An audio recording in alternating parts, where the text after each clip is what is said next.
Responding to the question number 1, price elasticity of demand. Assuming you are RW store manager responsible for two products, good X and Y, the table below shows the product data. The owner, Mr. Ali, wants to maximize the revenue and asks you to calculate the relevant elasticity for good X and good Y. Find the degree of elasticity. Draw the diagram and advise him whether he should increase or decrease the price for good X and good Y. So to calculate the degree of elasticity, we should list down the details needed. That is in the table, the price 10 ringgit and 50 ringgit, and the quantity demanded 80 and 60. Using the formula given, we will get negative 0.5, but the negative will be excluded. From the answer, it will be categorized in inelastic. That is, a change in the price of the goods causes a smaller percentage change in quantity demanded. The shape of the demand curve is steeper slope. The price elasticity along demand curve is not very responsive. Next is for the good Y. Using the same formula like the good X, we will get the answer is 2.8. The category is elastic, that is, a change in the price of the good causes a bigger percentage change in quantity demanded. The shape of the demand curve is flatter slope. The price elasticity along demand curve is relatively responsive. The conclusion is, if Mr. Ali wants to maximize the revenue, he should decrease the price for the good X so that the quantity demand will increase. For the good Y, he can increase the price or stay with the price that he put because the quantity still increase. Assalamualaikum and hi, my name is Aina Najwa. For this assignment, I will be taking part for the question number 2, which is income elasticity of demand. First thing first, I would like to explain what is income elasticity of demand. So, income elasticity of demand measures the degree of responsiveness of the quantity demand for a particular good with respect to the changes in the income of the consumer. Income elasticity of demand is calculated to determine the type of the particular goods, whether it is essentials, normal, luxury, or inferior goods.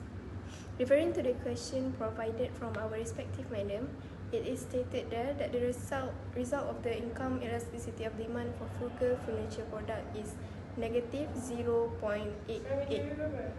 So here is how the graph for frugal furniture products looks like. An increase in the consumer's income will cause a decrease in quantity demanded. An increase in income from Y1 to Y2 lead to a decrease in quantity demanded from QD1 to QD2. It is because the consumer will reduce the purchases of inferior goods and switch to better quality goods when their income rises. Due to a booming in the economy, consumer incomes have risen by 6% this year. So the result of the income elasticity of demand for high-end furniture product is 1.78. And this is how the graph for high-end furniture looks like. A change in the consumer's income causes a bigger percentage change in quantity demand. An increased income from Y1 to Y2 leads to an increase in quantity demand from QD1 to QD2. But the increase in the quantity demanded is more than the increase in income. So in conclusion, for a certain product, the income elasticity of demand can be positive or negative or non-responsive. The larger the income elasticity of demand for a certain product, the greater the shift in demand there is from a change in consumer income. That's it from me, Alana Najwa. Thank you. Hello, now I will share about cross elasticity of demand question number 3. And now I will explain about table A first. Based on what I get in graph, they show a positive cross elasticity which is more than 1 because of price of coffee increased before to after, while quantity demand for tea also increased before to after. Thus, coffee and tea are few paying substitute. And next, I will explain for table B. Based on graph that I get, they show zero cross elasticity because price of iPhone increased before to after, but there's no change in quantity demand for tea. Thus, iPhone and tea are viewed as being not related. And the last, for the calculation, table A and table B involves percentage change, divide, and multiple average price or demand between before and after for both items. That's all for me.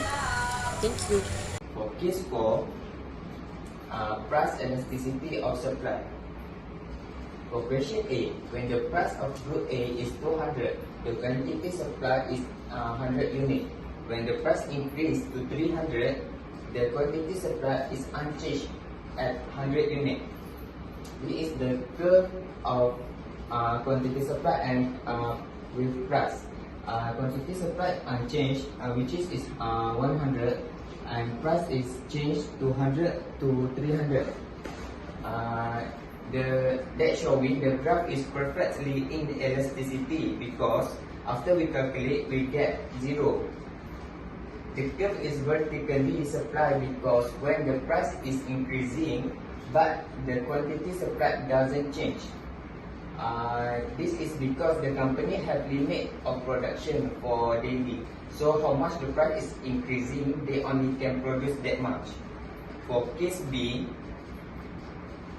when the price of a good A increasing from 200 to 300, the quantity supply of a good A increased from 100 unit to 150 unit. This is the graph. The quantity supply change from 100 to 130. The price is changed more a little bit, which is 200 until 300. That showing the graph is inelastic because after we calculate we get 0.6. The curve is taper slope because the changes in price of good cause a smaller change, which is 100 until 130. Change in quantity supply. This is because maybe this company produce a perishable good that have limited shelf life, such as our food that have a limit. For question C, when the price of a good A increase from 200 to 300, the quantity supply increase from 100 unit to 180 unit. This the graph, the quantity supplies changed to 100 to 180. The price is changed to 100 to 300. That showing that graph is elastic because after we calculate we get 1.6. The curve is better slope because the changes prices of the good cause a bigger percentage change in quantity supply. This is because maybe the company just entry new market and no competitors. So how much the price increase, people stay buying the product. Thank you.